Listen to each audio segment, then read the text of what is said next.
नमस्कार, जय हिंद, वंदे मातरम दोस्तों। भारतीय इतिहास एवं संस्कृति, इंडियन हिस्ट्री एंड कल्चर आपका अगर मेजर या फिर माइनर सब्जेक्ट है और आप BA, BSc, BCom second year third semester के स्टूडेंट हैं, तो जो आज की ये क्लास हम लेकर के आए हैं आपके लिए, यूनिट थर्ड को हमने कंप्लीट कर दिया है ना। इससे पहले हम आपको 2 यूनिट और कंप्लीट करा चुके हैं, मात्र 2 वीडियो में। आपको 3 वीडियो अगर आप देख लेते हैं तो आपकी यूनिट थर्ड बिल्कुल 3 तक आपकी बहुत बेहतरीन तरीके से कंप्लीट हो जाएंगी, है ना। टोटल 5 यूनिट हैं, 1 से 2 क्लास में हम पूरे विषय को धुआं करने वाले हैं। तो बहुत ही शानदार, बेहतरीन और उम्दा कंटेंट के साथ जो है चीज़ें आपके लिए हम लाने की कोशिश करते हैं। बिल्कुल फॉर ऑल यूनिवर्सिटीज़ महा मैराथन ये क्लास जो है रहेगी। यूनिट थर्ड को जब तक कंप्लीट नहीं कर लेंगे दोस्तों, सांस नहीं लेंगे। प्लेलिस्ट बनी हुई है ना। पिछली 2 वीडियोस की लिंक, जिसमें यूनिट 1 और यूनिट 2 बहुत बेहतरीन तरीके से कंप्लीट है, डिस्क्रिप्शन बॉक्स में लिंक मिल जाएगी, या फिर हम प्लेलिस्ट जो है बिल्कुल बना दी है हमने, आप प्लेलिस्ट जरूर विजिट कर लें। इस वीडियो को अगर आपने कंप्लीट वॉच कर लिया दोस्तों, तो आपको कोई दूसरी क्लास या फिर दूसरी वीडियोस देखने की बिल्कुल भी ज़रूरत नहीं पड़ेगी और यूनिट थर्ड आपकी बहुत शानदार तरीके से कंप्लीट हो जाएगी, है ना। प्रश्न नंबर 1 की मैं अगर बात करूं तो बौद्ध दर्शन की संक्षिप्त व्याख्या कीजिए। बिल्कुल, अब यहाँ से हम सबको समझ लेंगे बौद्ध दर्शन के अबाउट। ठीक है, चलो। बौद्ध धर्म के प्रवर्तक जो है वो गौतम बुद्ध माने जाते हैं। गौतम बुद्ध का जो मूल नाम था वो था सिद्धार्थ। ठीक है, इनका जो गोत्र है वो गौतम था, इसलिए इन्हें गौतम कहा गया। इतनी बात समझ में आई कि नहीं बताओ। बौद्ध धर्म के प्रवर्तक हैं महात्मा गौतम बुद्ध, और गौतम बुद्ध का जो मूल नाम है वो सिद्धार्थ है। गोत्र इनका गौतम था, इस वजह से इन्हें गौतम कहा गया, ये गौतम कहलाए। ठीक, चलो।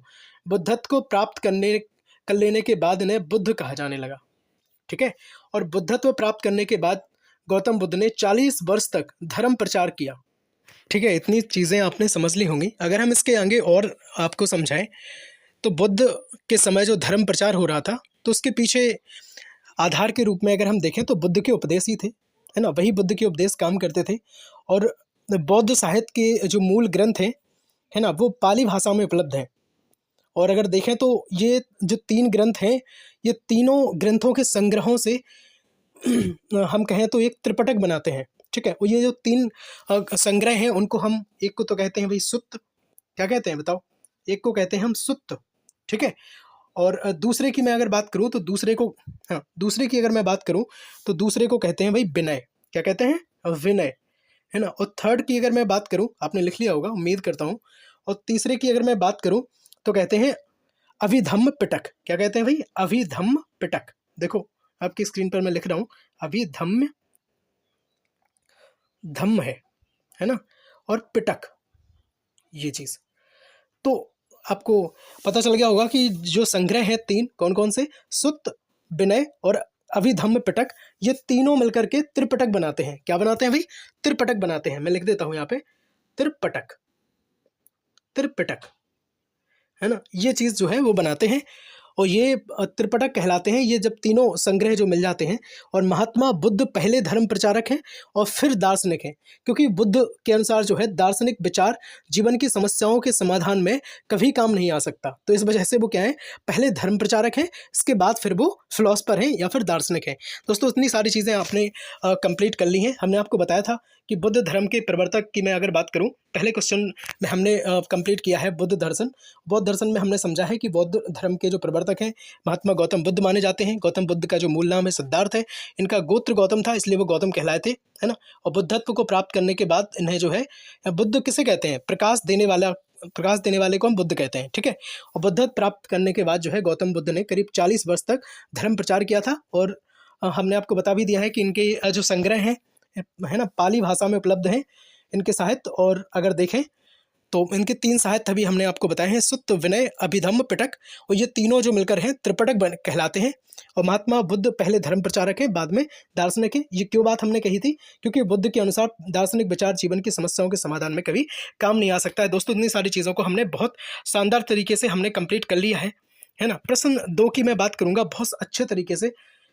अगर आपने पहले क्वेश्चन को बहुत अच्छे से समझा है और अपनी कॉपी में लिख लिया है, तो काफ़ी चीज़ें आपकी कवर हो गई होंगी।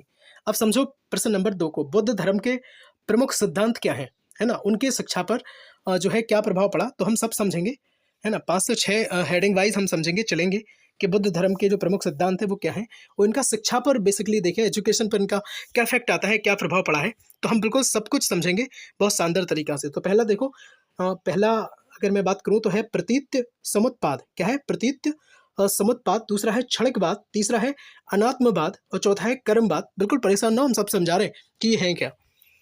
और पांचवा है अनीश्वरवाद। क्या है भाई? अनीश्वरवाद। छठा है स्कंद, पंच स्कंद, है ना। अब ये पंच स्कंद में 5 स्कंद आप पढ़ेंगे। कौन कौन से?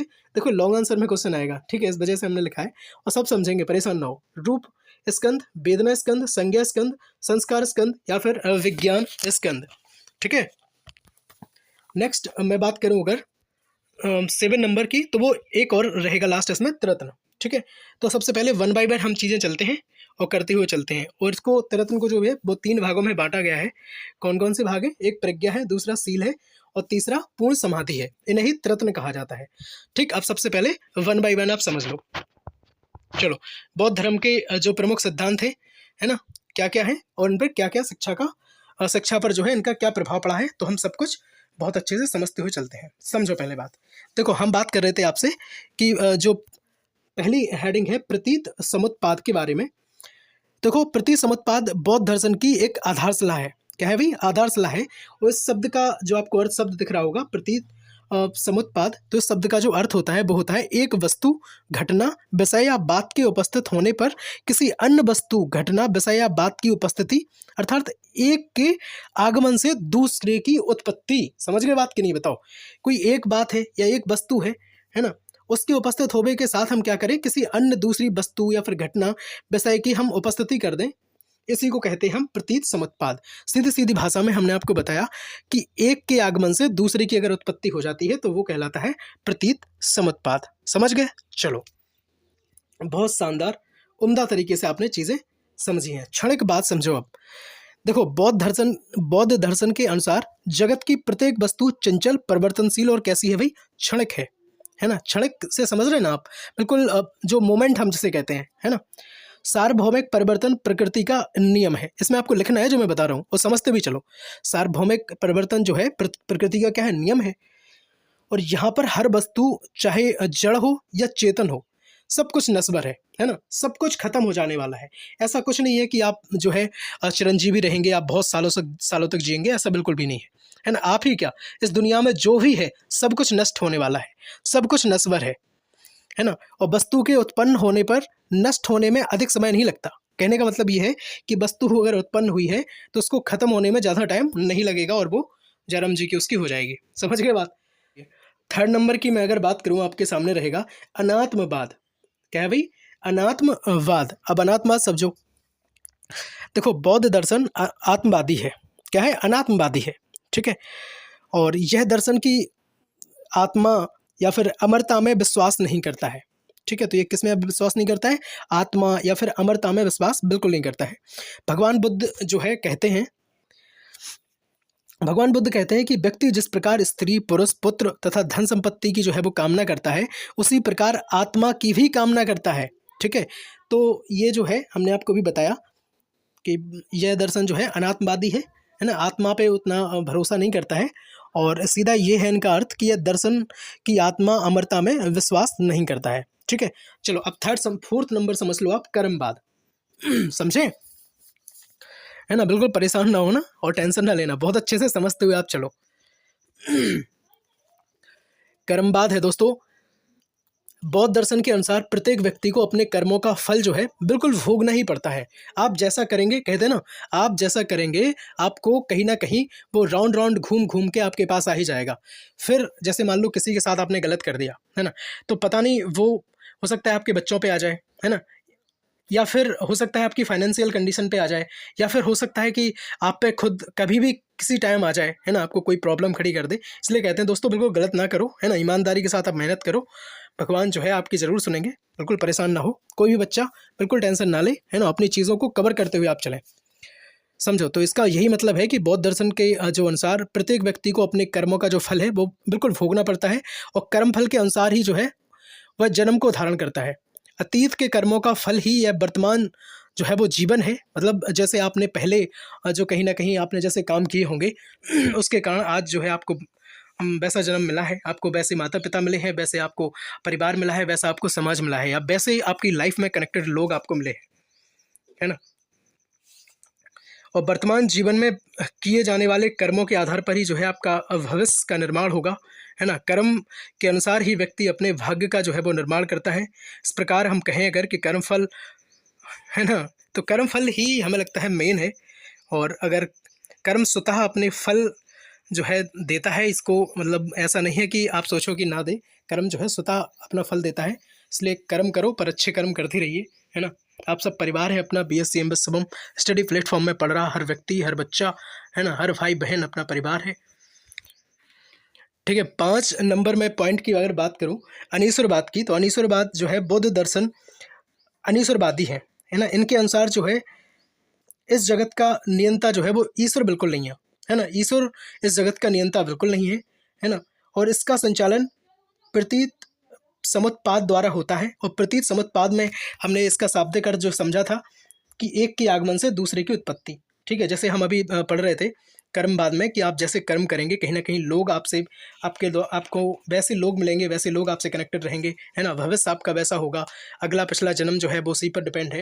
देखो ये ईश्वर को नहीं मानता है, पर ये अगर देखा जाए तो है ना, क्या करता है, कर्म के फल को मानता है, समझो। नेक्स्ट अगर हम देखें इसके आगे, तो ईश्वर को कार्य कारण नियम का संचालन नहीं माना जा सकता है, ठीक है। देखो क्योंकि आप जैसा कर्म करते हैं, है ना, तो उसके अकॉर्डिंग सारी चीज़ें चलती हैं। तो ईश्वर की तो इसमें बात नहीं है। ईश्वर को जगत का रचयिता बताना असंगत है, क्योंकि नित्य परिवर्तनशील और असीम ईश्वर क्षणभंगुर परिवर्तनशील और असीम विश्व का रचयिता कैसे हो सकता है ना। ये बुद्ध के दर्शन के अनुसार है। और भगवान बुद्ध ने अपने अनुयायियों को ईश्वर पर आश्रित रहने की बात कभी नहीं कही। और ना वो ये कहते हैं कि भाई साहब आपको मान लो गेहूँ अपने काटने हैं खेत से, तो आप ईश्वर पे आश्रित रहो कि भगवान कहीं ना कहीं कुछ भी करो आप गेहूँ कट जाए, तो बिल्कुल ऐसा नहीं होगा, है ना। आपको काटने ही पड़ेंगे, कटवाने पड़ेंगे, तभी वो कटेंगे, है ना। तो बिल्कुल उनने यही बताया है कि आप ईश्वर पे आश्रित ना रहो, है ना। कोई मैंने भी कहीं से पढ़ा था, सुना था कि आप अगर जब अपनी हेल्प करते हैं तो कहीं ना कहीं ईश्वर भी आपकी हेल्प करता है। तो बिल्कुल खुद अपनी ईमानदारी के साथ सारी चीज़ों को समझते हुए आप चलें, है ना। 6 नंबर पॉइंट की मैं अगर बात करूँ तो पंचस्कंद में 5 जो चीज़ें हैं, पंचस्कंद जैसे नाम से आपको पता चल रहा है कौन कौन है। रूप स्कंद है, वेदना स्कंद है, संज्ञा स्कंद है, संस्कार स्कंद है और विज्ञान स्कंद है। दोस्तों ये 5 स्कंद हैं। सबसे पहले तो आप समझो कि भाई पंचस्कंद है का, है ना, क्या है पंचस्कंद। तो बौद्ध दर्शन के अनुसार जो है निम्न 5 हमने आपको चीज़ें बताई हैं, रूप स्कंद और रूप, वेदना, संज्ञा, संस्कार, विज्ञान, ये सब जो चीज़ें हैं वो आत्मा का निर्माण होता है इन सब से, ठीक है। इन सब के संयोग से जो है आत्मा का निर्माण होता है। और ये जो 5 स्कंद हैं वो आत्मा के प्रधान अंग बताए गए हैं। अब आत्मा का जो प्रधान अंग में सब बताए गए हैं, सबसे नंबर 1 है पहला रूप स्कंद, ठीक है। क्या है भाई, रूप स्कंद। ये समस्त जड़ वस्तुओं, उनके गुणों, इंद्रियों, है ना, इंद्रिय विषयों के लिए प्रयुक्त होते हैं। सेकंड है आपका वेदना स्कंद। तो वेदना स्कंद क्या है, जो सुख दुख, है ना, और ना सुख और ना ही दुख की भावनाओं का समावेश करती है, यह है वेदना। वेदना से आप समझ रहे होगे ये कष्ट टाइप, आप, है ना, आपको आइडिया लग रहा होगा इस बारे में। 3 नंबर पॉइंट की मैं बात करूं, संज्ञा स्कंद। अब देखो संज्ञा स्कंद क्या है, जो किसी वस्तु का निश्चित ज्ञान देते हैं या पहचान देते हैं। जैसे आपका नाम है ना, राहुल, अभिषेक, सौम्या, रमा, है ना, कुछ भी आपका नाम हो सकता है। तो वो क्या है, आपकी पहचान है, संज्ञा है वो। जो मैं बता रहा हूँ आप लिखते हुए चलना, है ना, क्योंकि एग्जाम टाइम पे आपके बहुत काम आएगा दोस्तों। 4 नंबर की मैं बात करूँ अगर, संस्कार स्कंद। अब देखो भाई संस्कार स्कंद क्या है, जो रूप, वेदना और संज्ञा के बीच समन्वय करने वाली मानसिक शक्ति होते हैं, उन्हें हम कहते हैं संस्कार स्कंद। देखो अब आपका नाम है, कुछ वेदना है, रूप, इन सबसे चीज़ें समझे हैं, तो संस्कार जो है कहीं ना कहीं आप समझ रहे होंगे, है ना, संस्कार।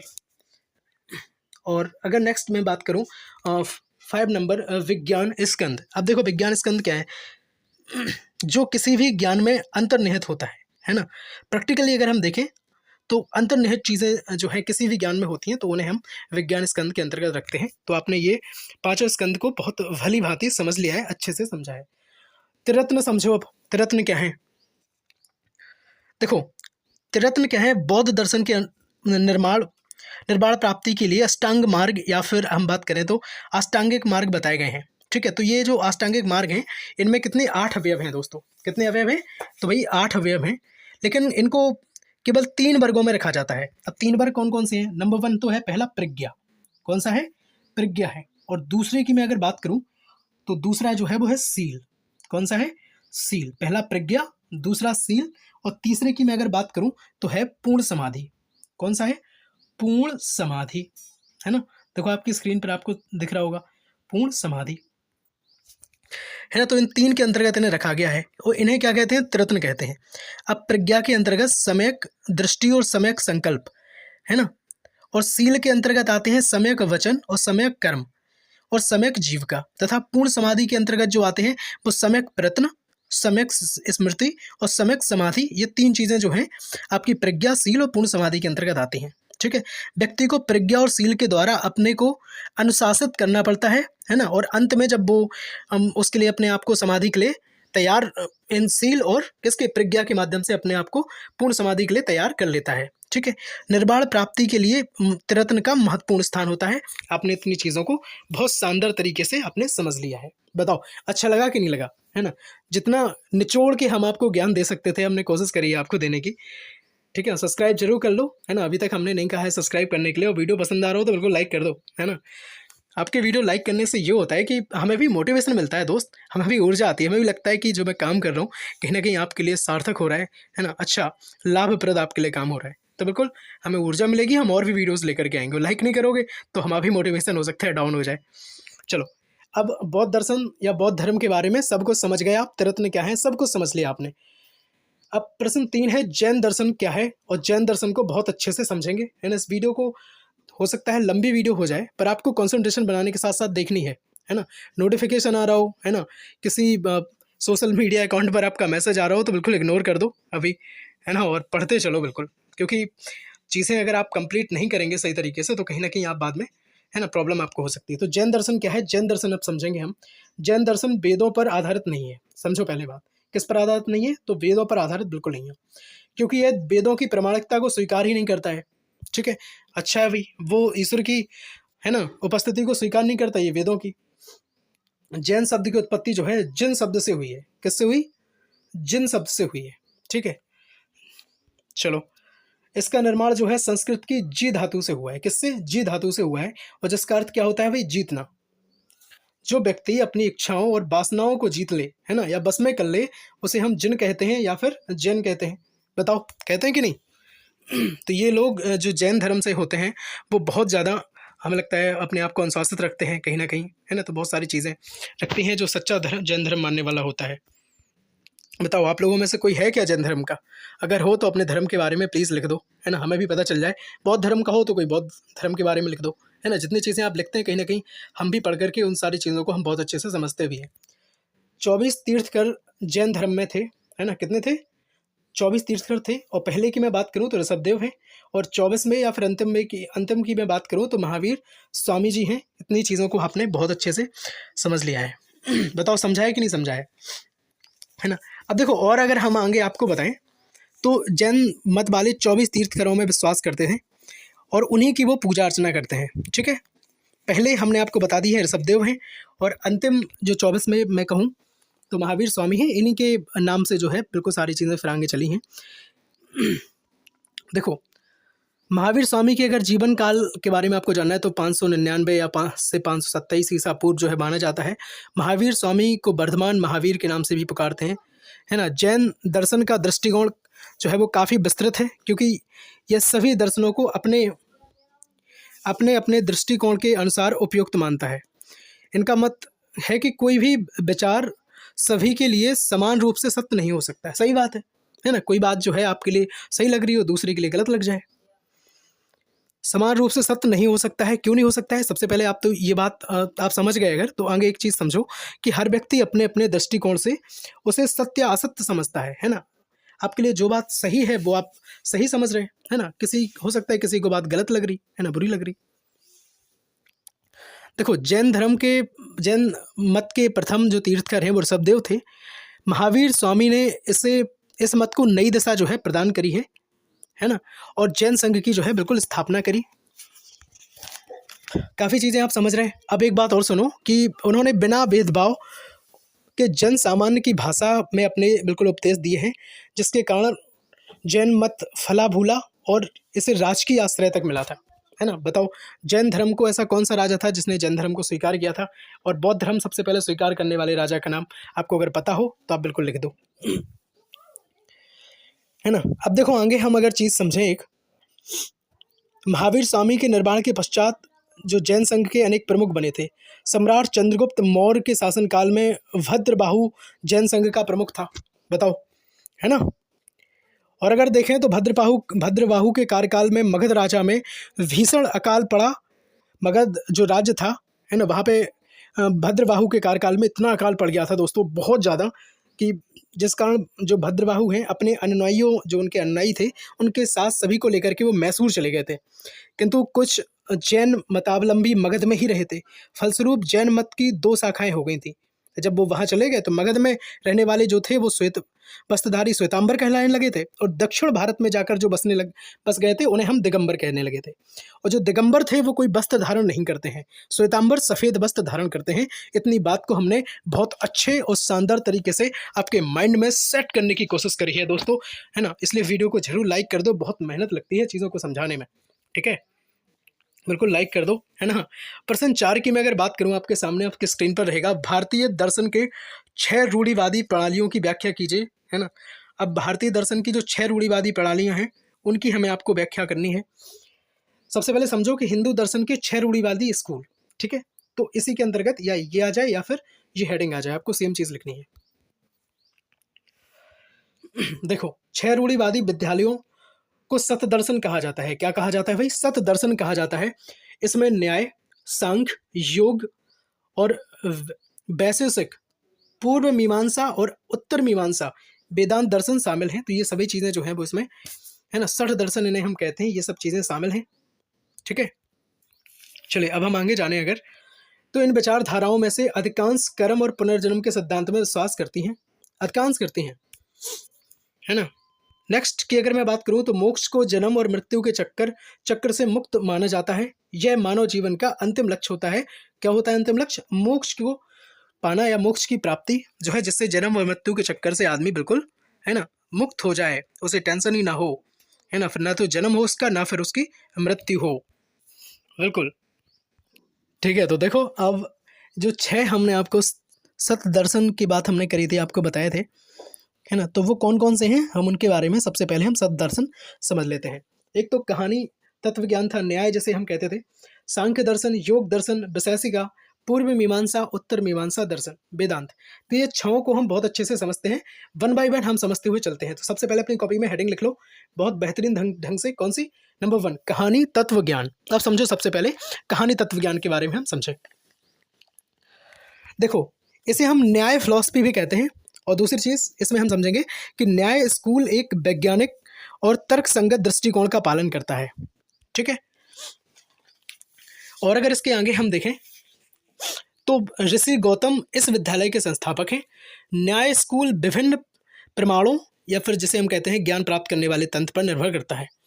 उनका मानना है कि पंच इंद्रियों के माध्यम से ज्ञान प्राप्त करना ही जन्म और मृत्यु के चक्र से मुक्ति पाने का एकमात्र उपाय है, तरीका है। और यही जो मेन चीज़ थी इसमें, कि मोक्ष को जन्म और मृत्यु से के चक्र से मुक्त माना जाता था, है ना। यही जो है मानव जीवन का अंतिम लक्ष्य हुआ करता था। समझ गए बात? अगर समझ गए तो बिल्कुल सेकेंड पॉइंट के बारे में हम बात करेंगे। कौन सा है आपका? सांख्य दर्शन। हेडिंग डाल लो अपनी कॉपी में, सांख्य दर्शन, और लिखो इसे, देखो हम सांख्य फिलॉसफी भी कहते हैं इंग्लिश में। सांख्य ऋषि कपिला द्वारा प्रतिपादित सभी दर्शनों में सबसे पुराना है। वो किसका था? गौतम ऋषि जो है उस विद्यालय के संस्थापक थे, किसके? कहानी तत्व ज्ञान के। और सांख्य दर्शन की मैं बात करूं तो सभी दर्शनों में सबसे पुराना है, सांख्य ऋषि कपिला द्वारा प्रतिपादित है। यह पुरुष, है ना, आत्मा और प्रकृति के साथ एक द्वैतवादी दर्शन है। अद्वैत वेदांत सांख्य स्कूल से जो है अपना आधार ये प्राप्त करता है, और सांख्य भी योग के लिए दार्शनिक आधार जो है वो प्रदान करता है। यह ध्यान और एकाग्रता के माध्यम से स्वयं के ज्ञान की प्राप्ति पर ज़्यादा बल देता है। इसे को हम क्या कहते हैं भाई? सांख्य दर्शन कहते हैं। बेहतरीन ढंग से आपने चीज़ें समझ ली हैं। 3rd नंबर पॉइंट आएगा आपका योग दर्शन। अब समझो योग दर्शन क्या है। इसे योगा फिलोसफी कहते हैं। योग विद्यालय शरीर और मन के अनुशासन के तरीकों का जो है परिचय देता है ना। और योग के जनक कौन है बताओ? ऋषि पतंजलि हैं। कौन है? ऋषि पतंजलि हैं। शरीर और मन के अनुशासन के माध्यम से आत्म जागरूकता द्वारा प्रकृति से पुरुष की मुक्ति योग द्वारा संकल्पित है। ऐसा माना जाता है कि अष्टांग योग का अभ्यास मुक्ति का रास्ता बनाने के लिए अपने आप को पिछले पापों से मुक्त कराने का जो है वो तरीका है। ये सब चीज़ें जो है हम योग दर्शन में आपको बता रहे थे और आपने बहुत अच्छे से समझ ली हैं। थोड़े से हम फास्ट दोस्तों चल रहे हैं, है ना। रोक रोक करके चीज़ों को आप लिख लें क्योंकि वीडियो ज़्यादा लंबी ना हो जाए, है ना। हम सोच रहे हैं चीज़ों को हम कंप्लीट करवा दें और कम से कम टाइम में, है ना। बेहतरीन चीज़ें हम आपके लिए लेकर के आए हैं। लास्ट नहीं है, 4th नंबर है। इसके बाद 3 पॉइंट और रहेंगे, हम जल्दी जल्दी समझ लेते हैं। बिल्कुल आप परेशान ना हो, बने रहे वीडियो में, है ना। और बिल्कुल वो चीज़ है जो आपके एग्जाम में सीधे सीधे आपसे यहीं से बनेंगी, है ना। अगर आपने वीडियो को मिस कर दिया या फिर बीच में छोड़ करके चले गए तो फिर आप ये सोचना कहीं ना कहीं कि हो सकता है आपको फिर चीज़ें वहाँ पे ना समझ में आए या फिर एग्ज़ाम में अगर ना आया क्वेश्चन तो फिर आप कहें कि सर ने करवाई नहीं। बिल्कुल नहीं, आपने वीडियो आगे ही नहीं देखी, है ना। चलो अब देखो हम समझते हैं। 4th नंबर पॉइंट है आपकी स्क्रीन पर, विशेषज्ञ। देखो विशेषज्ञ क्या है? विशेषज्ञ स्कूल तत्व मीमांसा से संबंधित है और इसकी स्थापना जो है ऋषि कणाद ने करी थी, है ना। कहानी तत्व ज्ञान को आपने समझ लिया है, गौतम ऋषि। सांख्य दर्शन समझा है आपने किसको बताओ? ऋषि कपिला। और योग दर्शन पतंजलि। और विशेषज्ञ की मैं बात करूं तो स्थापना किसने करी? ऋषि कणाद ने करी थी। और यह ब्रह्मांड का एक वस्तुनिष्ठ और यथार्थवादी दर्शन है। दर्शन के वैशेषिक स्कूल के अनुसार ब्रह्मांड परमाणुओं की एक सीमित संख्या में जो है वो कम हो जाता है और ब्रह्म इन परमाणुओं में चेतना पैदा करने वाला मूलभूत बल है। ये चीज़ जो है विशेषज्ञ के अंतर्गत आती है और आप बहुत अच्छे से समझ गए होंगे। चलिए अब मैं बात करूं अगर आपके 5 नंबर पॉइंट की, पूर्व मीमांसा, है ना। इसको हेडिंग लिख लो बहुत अच्छे से, आप समझते हुए चलो। देखो पूर्व मीमांसा जो है वो स्कूल वेदों के पूर्ण अधिकारों में विश्वास करता है और यह ऋषि जैमिनी के मीमांसा सूत्र पर आधारित है। सबके ऋषि हमने बता दिया आपको, ये किस ऋषि के ऊपर है? जैमिनी के मीमांसा सूत्र पर आधारित है। और आगे देखें अगर तो यह ब्रह्मांड की गतिविधियों, है ना, क्या करता है बताओ? यह ब्रह्मांड की गतिविधियों को बनाए रखने में यज्ञों और मंत्रों की शक्ति पर बल देता है। इसमें क्या कहा गया है? इसमें कहा गया है कि मनुष्य वेदों के सिद्धांतों के अनुरूप कार्य करके ही मोक्ष की प्राप्ति जो है वो कर सकता है ना। पूर्व मीमांसा के बारे में हमने आपको समझा दिया है। अब 6 नंबर पॉइंट की मैं बात करूंगा, उत्तर मीमांसा, जिसे हम वेदांत के अंतर्गत रखते हैं। तो वेदांत स्कूल दर्शन का एक अद्वैतवादी स्कूल है जो मानता है कि दुनिया असत्य है और एकमात्र वास्तविकता ब्रह्म है। वेदांत की जो 3 जो है वो उपशाखाएं हैं, शंकराचार्य का अद्वैत, रामानुजाचार्य का विशिष्ट अद्वैत और अगर देखें तो माधवाचार्य का द्वैत, है ना। तो ये 3 जो शाखाएं उपशाखाएं हैं। उत्तर मीमांसा उपनिषदों वेदों के अंतिम भाग पर जो है वो आधारित होती है। तो इतनी चीज़ें आपने बहुत अच्छे और शानदार तरीके से आपने समझ ली हैं। जो 6 पॉइंट थे किसके? भारतीय दर्शन के 6 रूढ़िवादी प्रणालियों की व्याख्या जो करते थे, तो उन सबको हमने समझा है। हो सकता है आपके एग्जाम में आ जाए तो बिल्कुल लिख देना चीज़ों को। प्रश्न नंबर 5 आपके स्क्रीन पर रहेगा, सूफीवाद के उद्भव तथा विकास का वर्णन कीजिए। Origin and development of Sufism. समझो सबसे पहले आप देखो, सूफी शब्द का जो अर्थ है, इस्लाम में सूफी उस व्यक्ति को कहते थे जो सभी से प्रेम करता हो, है ना। सबसे जो प्रेम करता था उसी को हम क्या कहते थे? हम सूफी कहते थे। अब देखो बहुत सारे जो मत हैं लोगों के तरह तरह के, हम उनके बारे में सबसे पहले समझते हैं। देखो अगर पहला मत मैं देखूं तो पहला मत जो है वो है सूफी शब्द सूफ शब्द से निकला है, जिसका अर्थ क्या होता है भाई? ऊन, है ना। जिस सूफ शब्द से सूफी शब्द निकला है, पहला शब्द है। और अरब देश में हजरत मोहम्मद साहब तथा उनकी मृत्यु के बाद अनेक संत जो हैं ऊनी कंबल या कपड़ों को धारण करते थे। ऊनी वस्त्रों को सादगी व सात्विकता का प्रतीक माना जाता था, अतः ऐसे संतों को आदर पूर्वक सूफी कहा गया, है ना। तो पहला जो मत है वो इस तरीका का है कि पहले जो हज़रत मोहम्मद साहब हैं, उनकी मृत्यु के बाद अनेक संत जो है वो ऊनी कंबल वगैरह या कपड़ों को धारण करते थे। ऊनी वस्त्रों को सादगी या सात्विकता का प्रतीक मानते थे, इसी वजह से उन्हें उन संतों को सूफी कहा जाने लगा, है ना। तो ये चीज़ भी है, तो तीन मत समझो। कुछ विद्वानों के अनुसार सूफी शब्द की उत्पत्ति सफा से हुई। देखो भाई कैसे हुई भाई, सफा से हुई। अब सफा शब्द का अर्थ होता था पवित्रता, है ना, तो ऐसे लोग जो पवित्रता से जीवन बिताते थे उन्हें सूफी कहते थे, है ना। चलो अब तीसरा मत देखें हम। तृतीय मत में कुछ विद्वानों की धारणा है कि मदीना की मस्जिद के समीप सफा पर शरण लेने वाले व्यक्तियों को सूफी कहा गया। तो ये 3 मत हो गए। हो सकता है वीडियो आपको फास्ट लग रहा हो, रोक रोक करके लिखते हुए चलो आप, ठीक है, बिल्कुल टेंशन ना लो। चलो चतुर्थ मत की मैं अगर बात करूं तो सूफी शब्द यूनानी शब्द सोफिया अर्थात ज्ञानी का रूपांतरण है। सोफिया का रूपांतरण है, ज्ञानी का रूपांतरण है। अंततः इन सभी मतों के साथ हम कह सकते हैं, हम क्या कह सकते हैं, हम कह सकते हैं कि सूफी धार्मिक साधक थे, है ना। और ये सामान्यतः ऊनी चोंग धारण करते थे और ईश्वर की उपासना में ये लीन रहते थे, ठीक है। सूफी शब्द का प्रयोग 9वीं शताब्दी से निश्चित रूप से प्राप्त होता है। कब से होता है भाई? 9वीं शताब्दी से होता है। अब हम समझेंगे सूफी मत का जो उद्भव है वो। देखो बहुत से विद्वान सूफीवाद का जन्म इस्लाम से मानते हैं। किससे मानते हैं? इस्लाम से। जैसे प्रोफेसर निजामी साहब हैं, उनका कहना है कि सूफी मूल स्रोत कुरान तथा पैगंबर मोहम्मद की जो है वो जीवनी है। तो ये जो है प्रोफेसर निजामी जी का ये कहना है, ठीक है। और जैसे ही हम बात करें डॉक्टर यूसुफ हुसैन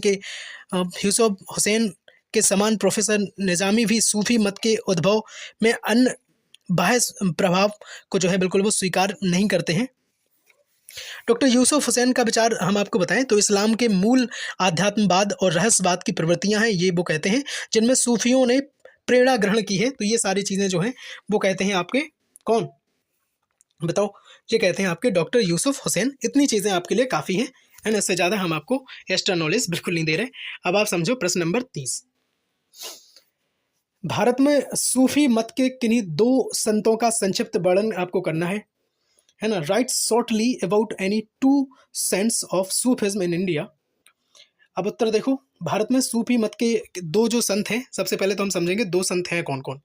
एक तो है शेख अब्दुल कादिर जिलानी और दूसरे हैं मोहम्मद अबलो सत्तारी उर्फ ख्वाजा बहाउद्दीन मोहम्मद साहब, ठीक है।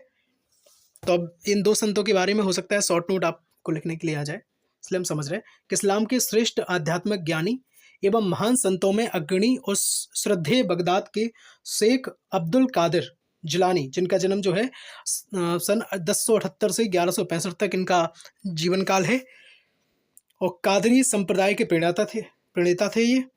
और 12वीं शताब्दी में स्थापित कादरी संप्रदाय के अनुयायियों ने पश्चिमी अफ्रीका तथा मध्य एशिया में इस्लाम का प्रचार किया था और ये अधिकांश देशों में फैल गए थे।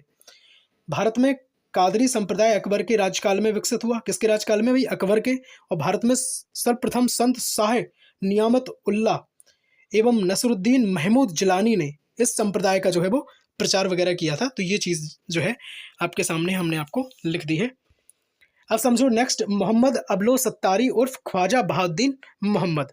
देखो नक्शबंदी संप्रदाय के संस्थापक ख्वाजा मोहम्मद बाबा समसी के शिष्य तुर्किस्तान निवासी मोहम्मद अबलो सत्तारी उर्फ ख्वाजा बहाउद्दीन मोहम्मद निधन इतने में हो गया था, है ना। आप देखो इसे पढ़ डालो आप, ठीक है, मैं नहीं बता रहा हूँ, आप सब कुछ पढ़ लो अपने बारे में, अपना ये सब, ठीक है। तो ज़्यादा कुछ इतना हार्ड नहीं है, ये 2 चीज़ें हैं हमने आपको पढ़ने के लिए दी हैं। आप बेहतरीन तरीके से पढ़ लें, अपनी कॉपी में मोस्ट चीज़ें लिख लें। अब एक लास्ट क्वेश्चन की मैं बात करूँगा, वीडियो ज़्यादा लंबी ना हो जाए। प्रश्न जो है वो आपके पास आपके सामने है। सूफी साहित्य पर एक संक्षिप्त टिप्पणी लिखी है, ठीक है। अब बिल्कुल शॉर्ट नोट आ सकता है सूफी लिटरेचर पर, तो ये चीज़ हमने आपके लिए लिखी है, इंपॉर्टेंट है। देखो फैजी के अतिरिक्त अब्दुल फजल भी उच्च कोटि का जो है वो कवि था। उसके अतिरिक्त गिजाली मोहम्मद हुसैन नजीरी, है ना, या फिर मैं बात करूं तो सैयद जमालुद्दीन सर्फी इस काल के प्रसिद्ध कवि थे। और गिजाली ईरान से दुर्दनों के कारण भारत आया था और अंत में मुगलों की सेवा में आ गया था, ठीक है। तो उसने क्या किया, उसने मीरातुल कायनात, नक्शे बहीद, इसरार मकतब नामक ग्रंथों की उसने रचना की थी।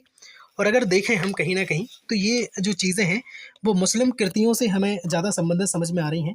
जैसे फैजी ने खैजी ने फारसी काव्य रचना के अतिरिक्त जो है अनुवाद भी करे थे, है ना। तो बहुत सारे अनुवाद उन्होंने करे थे, फारसी रचनाएं उन्होंने लिखी थी, जैसे नलोगमन है, मरकजे हैं, अदबार है, मवारिदुल है, कला सताती उल, है ना, इल्हास है। तो ये सारी चीज़ें, इल्हाम वगैरह, ये सारी चीज़ें हैं। देखो लास्ट में अगर हम समझें तो बिल्कुल लास्ट में अगर एक चीज़ हम देखें तो अकबरनामा और आईने अकबरी अबुल फजल की अमर कृतियां हैं, जो अकबर के शासनकाल में के प्रमुख स्रोत हैं, इतिहास के स्रोत हैं। काफ़ी चीज़ें आपके लिए हैं और बहुत सारी चीज़ें हमने आपको समझा दी हैं। आपने अगर अपनी कॉपी में लिख ली होंगी तो बिल्कुल उम्मीद करता हूँ कि सारी चीज़ें आपके माइंड में सेट हो गई होंगी। अब एक लास्ट क्वेश्चन रहेगा आपकी स्क्रीन पर कि भक्ति आंदोलन के उदय होने के क्या क्या कारण हैं, अब वो समझो आप, है ना। देखो भक्ति आंदोलन उदय होने के कई कारण हैं, तो हम 4-5 कारणों को हम डिस्कस करेंगे।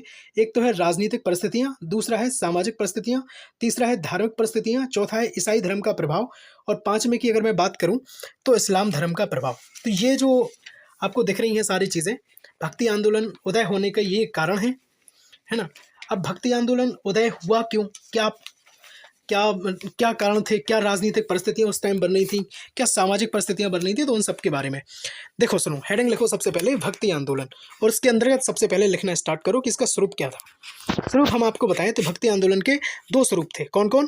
पहला था कि प्रबुद्ध विचारकों द्वारा प्रचारित स्वरूप, और दूसरा था अशिक्षितों द्वारा प्रचारित स्वरूप। मतलब था, मेरा कहने का मतलब ये है कि प्रबुद्ध जो विचारक थे, जो खूब अच्छे से चीज़ों को समझते थे, है ना, वो प्रचार करते थे। और दूसरा अशिक्षितों द्वारा स्थापित स्वरूप, जो अशिक्षित थे, पढ़े लिखे नहीं थे, है ना, उनका। तो बौद्ध धर्म एवं जैन धर्म सामाजिक अन्याय के विरुद्ध तीखा स्वरूप प्रकट कर सके, परंतु धर्म या भक्ति का कोई समुचित स्वरूप प्रकट ना कर सके जो सभी वर्गों को मान्य हो। इस वजह से जो है भक्ति आंदोलन ने समस्त देश को ठोस स्थायी आधार दिया। उसमें सामाजिक नियमन का स्वर जो बिल्कुल गायब रहा था। ठीक है, सिद्ध साधक लंबी साधना के बाद चरम स्थिति पर पहुंच सकता है, परंतु सामान्य जन बिना किसी प्रत्यक्ष आधार के वहां तक पहुंचने में असमर्थ रहता है। इसलिए भक्ति काल में सगुण उपासना पर अधिक बल दिया गया है और अवतारवाद की स्थापना कर ब्रह्म के साकार स्वरूप की उपासना को ही अधिक व्यवहारवादी माना गया है। ये जो है बिल्कुल उसका स्वरूप है भक्ति आंदोलन का। अब सबसे पहले 1 बाय 1 हेडिंग आप समझते हुए चलो। पहली हेडिंग है राजनीतिक परिस्थितियां। दोस्तों गला बिल्कुल बैठ गया है, पर रुकेंगे नहीं जब तक चीज़ें कंप्लीट ना हो जाएं। राजनीतिक परिस्थितियों में हम आपको ज़्यादा नहीं समझाएंगे, थोड़ा बहुत ही लिख लेना। समझो, भक्ति आंदोलन के उदय में राजनीतिक परिस्थितियों का भी योगदान बना रहा। देखो 6वीं शताब्दी के बाद से ही भारत पर विदेशी जातियों के जो है बिल्कुल आक्रमण होते रहे हैं। हमने आपको बताया था कि बहुत सारे लोग ऐसे आए थे अपने यहाँ। ठीक है, राजनीतिक दृष्टि के राज्य की सुरक्षा का भार जो है बिल्कुल क्षत्रियों पर ही था, अतः सामान्य जनता ऐसे लगातार होने वाले आक्रमण से उदासीन हो चुके थे।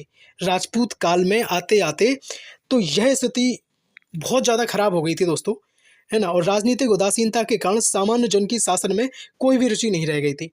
वह आंतरिक शक्ति की तलाश में थी, जबकि इस्लाम धर्म के आगमन ने इसे और भी अधिक अनिवार्य बना दिया गया था, क्योंकि हिंदुओं के जितने भी मंदिर थे उन्हें तोड़ा गया था, मूर्तियों को नष्ट कर दिया गया था, है ना। इससे हिंदू जनता बहुत ज़्यादा घबरा गई थी और वे मुसलमानों के धार्मिक अत्याचारों से अपने आप को कैसे अलग रख सके, इसके लिए उसने कहा कि अब हम क्या करें। तो इसका सीधा सीधा जो मार्ग है उसे भक्ति आंदोलन ही समझ में आया, है ना। इसी के द्वारा वह आध्यात्मिक जगत में विचरण कर मानसिक शांति प्राप्त कर सकती थी। कौन? हिंदू जनता। और परिणाम स्वरूप समाज और धर्म के संगठन की ओर हम बढ़े। और देखें अगर तो राजनीतिक परिस्थितियाँ इसके उदय के लिए जो है बहुत हद तक जिम्मेदार हैं। आपने समझ ली हैं चीज़ें। सामाजिक अगर परिस्थितियों को मैं समझूं, दूसरी हेडिंग अपनी कॉपी में लिख लो। सामाजिक परिस्थितियों को अगर हम समझें तो उस समय शासक वर्ग लूटे गए अपने अपार धन से ऐश्वर्य और विलास में उन्मत्त था। परिणामतः क्या हुआ कि समाज में पतनोत्मक जितना भी पतन था, सीधा मैं अगर देखूं तो चाहे विचार हो उसमें सथलता आ रही थी, है ना। उनके आचार विचार सब कुछ गड़बड़ होने लगे थे। देखो जब ऐसा होगा तो ऐसा तो होंगी ही चीज़ें। उस समय के समाज में वर्ग भेद भी समाहित था, क्योंकि मुसलमान शासक वर्ग से संबंधित थे। ठीक है, और वे अपने आप को बिल्कुल बहुत ज़्यादा श्रेष्ठ समझते थे तथा हिंदुओं को हीन भावना से वैसी दृष्टि से देखते थे। दूसरी ओर हिंदू मुसलमानों को विधर्मी होने के कारण घृणा की दृष्टि से देखते थे, है ना। जब वो विधर्मी होगा तो देखेंगे ही। तो दोनों जातियों में एक प्रकार से देखें तो वैमनस्यता विद्यमान थी, है ना। तो ये सामाजिक अगर देखें तो कहीं ना कहीं चीज़ें बनी हुई हैं। धार्मिक परिस्थितियों की मैं अगर बात करूँ, तीसरी जो हेडिंग है आपके सामने, धार्मिक परिस्थितियाँ, लिख लो अपनी कॉपी में। तो धार्मिक परिस्थितियाँ में हम क्या लिखेंगे कि भक्ति आंदोलन के उदय के पीछे धार्मिक परिस्थितियाँ भी जिम्मेदार हैं, है ना। जो आंदोलन अपने आप में धार्मिक था, इसलिए धार्मिक परिस्थितियों को अपनी जो है विशेषता कैफियत रही होगी। और इसमें कोई संदेह नहीं है कि सुविधा की दृष्टि से हम तत्कालीन जिम्मेदारियां परिस्थितियों को मतलब कहीं ना कहीं हम जैसे देखें तो अगर धार्मिक परिस्थितियों में मुझे लगता है कहीं ना कहीं ईसाई धर्म का जो प्रभाव था बहुत ज़्यादा हो गया था उस टाइम, ठीक है। तो ईसाई धर्म के प्रभाव के कारण जो है चीज़ें उस टाइम, ईसाई धर्म का प्रभाव हो गया, इस्लाम धर्म का प्रभाव हो गया। तो ये जब बहुत सारे ऐसे धर्म आ गए तो कहीं ना कहीं एक हिंदू और देखें तो भक्ति आंदोलन भी उस समय जो है आगे आया। तो आपने इन सारी चीज़ों को आपने समझ लिया है बहुत अच्छे से, शानदार तरीके से। नेक्स्ट और लास्ट क्वेश्चन रहेगा, है ना। माफ़ी चाहूँगा, ये लास्ट क्वेश्चन है, इसके बाद कोई स्लाइड नहीं लगी है। ये भक्ति आंदोलन की प्रमुख विशेषताएं हम समझेंगे एक लाइन में। एकेश्वर बाद में विश्वास, उपासना और भक्ति द्वारा मोक्ष की प्राप्ति, मानव सेवा पर विशेष जोर, गुरु का महत्व, और 5 नंबर की मैं बात करूं अगर तो हिंदू मुस्लिम एकता पर विशेष बल, ठीक है। और 6 नंबर की बात करूं, 6वें नंबर की, तो जन भाषा का प्रयोग। तो इतनी सारी चीज़ें जो हैं वो भक्ति आंदोलन की मुख्य विशेषताएं थी। सब्सक्राइब जरूर कर दो, है ना, अगर अच्छा लगा हो। और यूनिट 4 अगर आप देखना चाहते हैं तो बिल्कुल बेल आइकन को जरूर प्रेस कर लेना। और इससे मैं आपके साथ कुछ जानकारी शेयर करनी है। वो जानकारी ये है कि इंडियन हिस्ट्री एंड कल्चर की यूनिट 1 को जो हमने कंप्लीट किया था, है ना, वो यही है। और लिखित वीडियो हम आपको प्रोवाइड करवा रहे हैं, सारी चीज़ें बहुत अच्छे तरीके से, है ना, बहुत उम्दा कंटेंट के साथ चीज़ें लाने की कोशिश करते हैं। ये यूनिट 2 है ना। और बाकी आप चीज़ों को प्लेलिस्ट बिल्कुल विजिट कर लें, प्लेलिस्ट बनी हुई है भारतीय इतिहास एवं कल्चर की, तो बिल्कुल, है ना। और अगर देखें मात्र एक वीडियो में टूर एंड गाइड, संपूर्ण टूर गाइड को हमने एक वीडियो में कंप्लीट कर दिया है। इसके बाद आपको कोई दूसरी वीडियो या फिर दूसरी क्लास जो है आपको देखने की बिल्कुल भी आवश्यकता नहीं है। तो बिल्कुल देख डालो, है ना। सभी यूनिवर्सिटीज़ के लिए वीडियो हेल्पफुल रहेगी ये, है ना। BA BSc BCom सेकेंड या थर्ड सेमेस्टर की मैं बात कर रहा हूँ। ह्यूमन वैल्यू एवं पर्यावरणीय अध्ययन अगर आपका ये विषय है, माइनर या फिर मेजर, तो बिल्कुल देख डालो, है ना। बहुत सारी क्लासेस हमने पर्यावरण की दी हैं। बहुत जल्द हम मैराथन लेकर के आने वाले हैं, जिसमें एक वीडियो में हम सब चीज़ें कंप्लीट कर देंगे। अगर आप मैथमेटिक्स आपका मेजर या फिर माइनर विषय है, BA BSc BCom के छात्र हैं, तो एल्जेब्रा और मैथमेटिकल मेथड्स, है ना, मात्र एक वीडियो में हमने कंप्लीट किया था। दूसरी वीडियो की ज़रूरत ही नहीं है ना। कॉम्प्लीमेंट्री फंक्शन सब कुछ हमने समझाया था इसमें। संपूर्ण लाप्लास ट्रांसफॉर्मेशन को हमने एक वीडियो में कंप्लीट किया है ना। एक वीडियो में उखाड़ फेंका है। तो बिल्कुल देख डालो, 100 सुनार की एक लोहार की दोस्तों, है ना। एक वीडियो में संपूर्ण राजनीति विज्ञान के इंपॉर्टेंट प्रश्न आपको हम देते हैं, है ना। फिजिकल एजुकेशन एंड योगा की ये बहुत इंपॉर्टेंट क्लास है। सारी क्लासेस की लिंक डिस्क्रिप्शन बॉक्स में मिल जाएगी। PDF आप हमारे टेलीग्राम चैनल से प्राप्त कर सकते हैं, और टेलीग्राम चैनल की लिंक आपको हमारे डिस्क्रिप्शन बॉक्स में मिल जाएगी दोस्तों, ठीक है। मल्टीमीडिया अगर आपका सब्जेक्ट है तो बिल्कुल बहुत सारी क्लासेस हमने मल्टीमीडिया की भी दी हैं, आप देख डालें, है ना। सब्सक्राइब जरूर कर लें, और ऐसे ही क्लासेस आप देखना चाहते हैं तो बिल्कुल हमसे जुड़ जाएं। बेल आइकन को प्रेस कर दें ताकि आने वाली वीडियो की नोटिफिकेशन आप तक सबसे पहले पहुंच जाए, है ना। मिलते हैं अगली वीडियो में, तब तक के लिए जय हिंद, वंदे मातरम, भारत माता की जय।